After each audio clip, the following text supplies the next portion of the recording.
தேவனுடைய பரிசுத்த நாமத்திற்கு மகிமை உண்டாவதாக.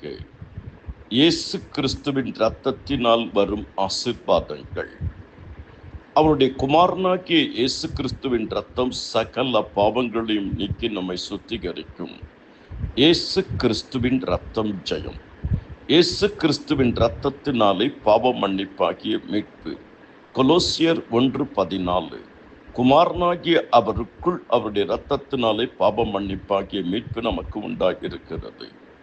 இரண்டாவது, இப்படி நாம் அவருடைய இரத்தத்தினாலே நீதிமான்களாக்கப்பட்டிருக்க கோபாக்கினைக்கு நீங்களாக்க அவராலே நாம் ரட்சிக்கப்படுவது அதிக நிச்சயமாமே. ரோமர் 5:9.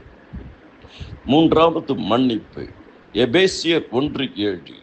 அவருடைய கிருபையின் ஐஸ்வரியத்தின்படியே இவருடைய இரத்தத்தினால் பாவ மன்னிப்பாகிய மீட்பு இவருக்குள் நமக்கு உண்டாகியிருக்கிறது. நான்காவது பரிசுத்தம். எபிரேயர் 13:12. அந்தபடியே இயேசுவும் தம்முடைய சொந்த இரத்தத்தினாலே ஜனத்தை பரிசுத்தம் செய்யும்படியாக நகர வாசலுக்கு புறம்பாக பாடுபட்டார்.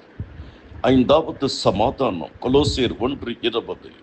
அவர் சிலுவையில் சிந்தின இரத்தத்தினாலே சமாதானத்தை உண்டாக்கி பூலோகத்தில் உள்ளவைகள் பரலோகத்தில் உள்ளவைகள் யாவும் அவர் மூலியமாய் தமக்கு ஒப்புரவாக்கிக் கொள்ளவும் அவருக்கு பிரியமாயிற்று.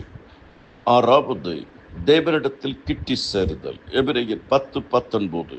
ஆகையால் சகோதரர், நாம் பரிசுத்த ஸ்தலத்திற்கு பிரவேசிப்பதற்கு இயேசுவானவர் தமது மாம்சமாக்கிய திரையின் வழியாய் புதிதும் ஜீவனுமான மார்க்கத்தை நமக்கு உண்டு பண்ணியுள்ளார். ஏழாவது, வெற்றி உள்ள வாழ்க்கை.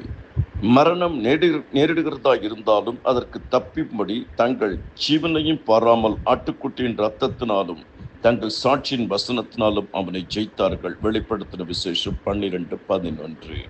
இயேசு கிறிஸ்துவின் இரத்தத்தினால் வரும் ஆசீர்வாதங்கள் முதல் பாகம் நாம் தியானித்தோம். தொடர்ச்சியாக இரண்டாவது மூன்றாவது பாகத்தை நாம் தியானிப்போம்.